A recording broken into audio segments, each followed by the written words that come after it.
How's it going? My name is Evan, and in this video, it's part five on a five-part series on Facebook advertising and introduction to Facebook advertising and just figuring out the basics of Facebook advertising.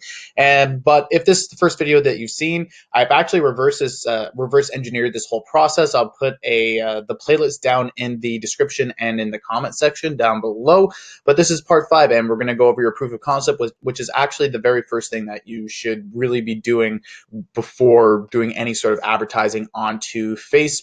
And a proof of concept is something I've actually learned from Sam Ovens himself in his program, Consulting Accelerator. And if you haven't taken Sam Ovens's Consulting Accelerator course and you're in the digital marketing advertising sphere, I would highly recommend it. It's very good, and it's very good for different stages of your business and so on. But developing a proof of concept is he really narrowed it down inside of his program. So I'm just going to be talking about some of the things that he mentioned and some extra stuff that I personally use with my own clients itself when trying to figure out their business and trying to actually come up with some crazy promotion and advertising ideas for them. So let's get right into the basics of your proof of concept on Facebook.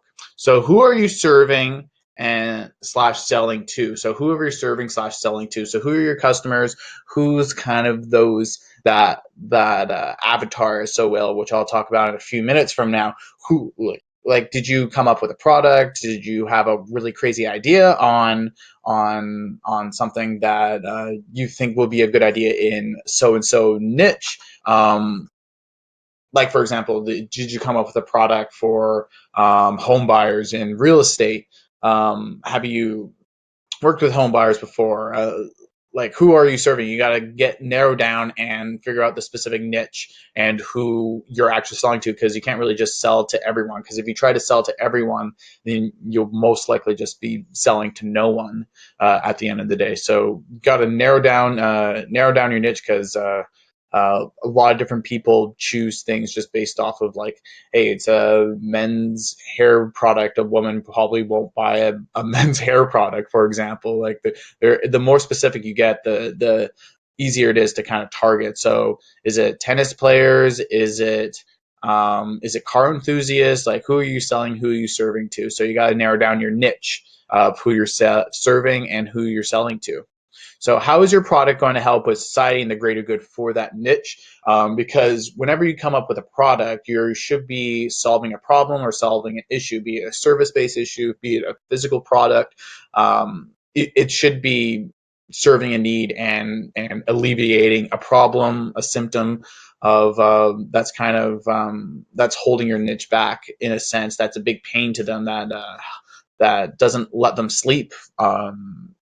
Sorry, it doesn't it's keeping them up at night and stuff. So you're going to have to figure out how your product is going to be best served for the overall general good of your niche, because that's what it kind of comes down to, because you're alleviating a problem that someone has. So you just kind of have to think about that as well when you're picking out products, or you're picking out different affiliate products for your niche in general, for your whole funnel process.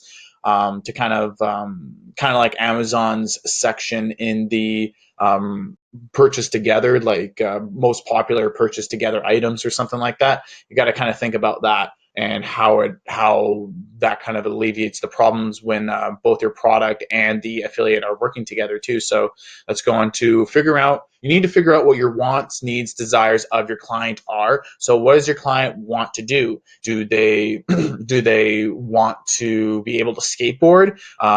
Do they need to be able to skateboard? Like, do they need their coffee in order to be skateboarding? And do they intend on being Tony Hawk when they're older? This stuff might not even be relevant today. Some of you kids might not even know who Tony Hawk is in the last who are a lot younger. But you got to figure that stuff out for your clients, and going over those processes, and not necessarily your clients, but also your customers too. You got to figure out what their wants, needs, and desires are, because then you can tie in different promotions and kind of cater the wording towards what your demographics are. And you should be figuring it out with your client avatar. I actually worked a lot on client avatars when I was in radio promotions, my corporate job in in 2017. We actually went over and kind of edited some of our client avatars or our listener avatars, as so will, and those were really fun. It's kind of like creating your own little person. You have a little image that you can pick of who you want in your demographics and who you're serving, so you can create different promotions around it. So one of the radio stations was kind of catering to women in their late 20s, so we can do Starbucks giveaways.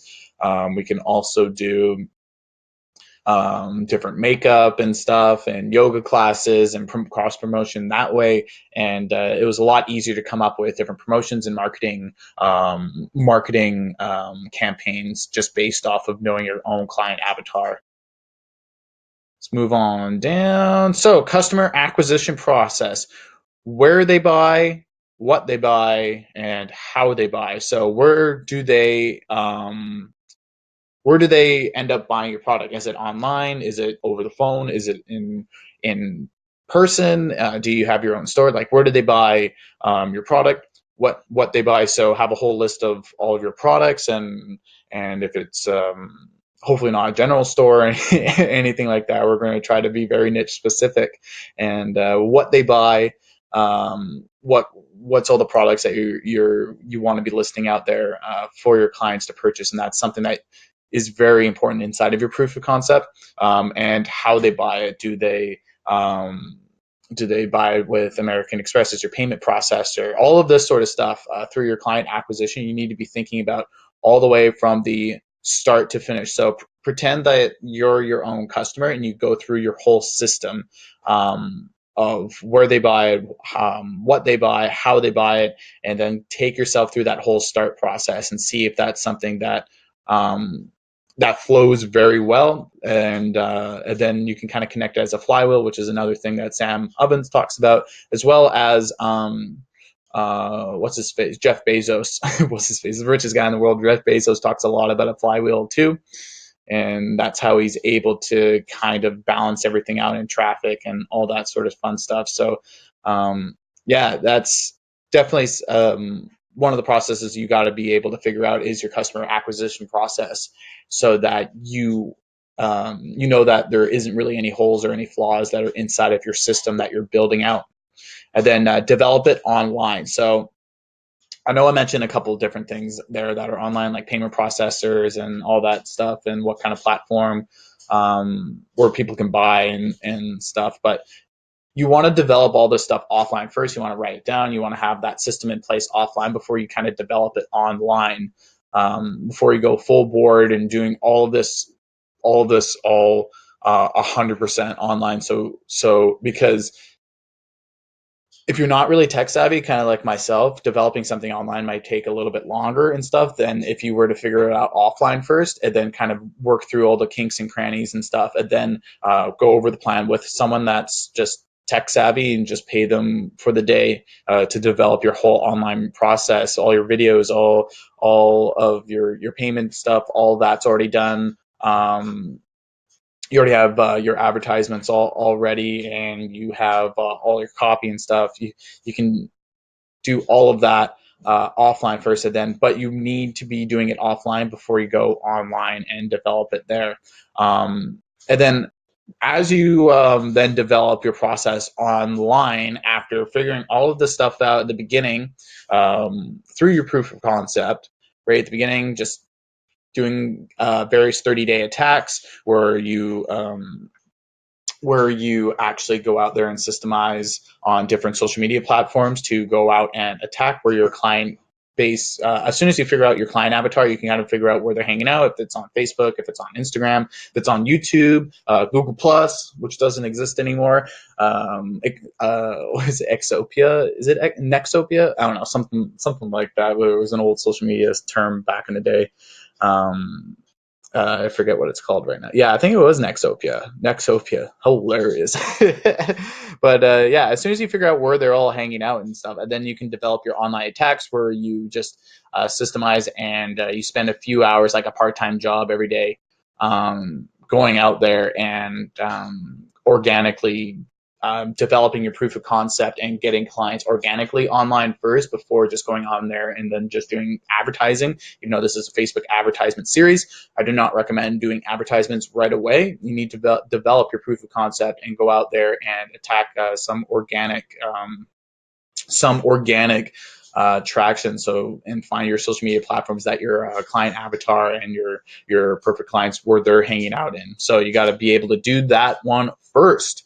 And then we get testimonies from happy clients. So different testimonies can range from photos, videos, stories, and I really like photos. Photos are great right now for advertising, especially on Facebook as of March 19th, 2019, especially if it's a couple's photo, or they have a little green background, or the beach or whatever, something that looks very natural that someone else would see on Facebook. Beaches photo. Videos used to be pretty good about a year and a half ago, but ever since Chrome put in the I think the videos aren't automatic. You have to click to make sure videos go automatically on Chrome now. I think Facebook also kind of changed that as well. So there's not a whole lot that you can do with videos unless someone actually has to take an action on it, while a photo looks very, very natural, and you can put a pretty good copy attached to a photo as well. Videos are always important. I really like videos still, even though that what I just mentioned wasn't very influential for use of videos of digital advertising, especially on Facebook. But videos for retargeting purposes are really great, because then you're retargeting the warm and hot leads, and people are more inclined to take an action on something if they actually know who you are. So videos, I think, are still have their place for retargeting campaigns on Facebook. And I talk about retargeting campaigns in another video inside this playlist, so be sure to check that out. And yeah, I love videos for those purposes. And then stories, get the stories from your clients, like how they found you and what's kind of their pain points, why they decided to go and work with you or buy your product or go with your service or whatever. So take their stories, and then their story becomes your client avatar. Their story becomes literally your message for your brand. And then now that system's in place for the flywheel. So now all you have to do is just bring in more customers, more clients in there, so that the numbers can work out at the end of the day, so you can get proper conversions and whatnot. So this is the end of this portion of this 5-part video series. And once again, my name is Evan. If you got some value from this video, and whatever, you can hit the subscribe button down on the bottom right side. You can also give me a thumbs up if you like it. Give me a comment, shout out. You can also check out other videos inside of this playlist too, that I have on this channel. And yeah, thank you guys so much for watching. This was part 5 in a 5-part series on the introduction of Facebook advertising, and this one was your proof of concept. So once again, thank you guys so much for watching, and I'll catch you in the next video.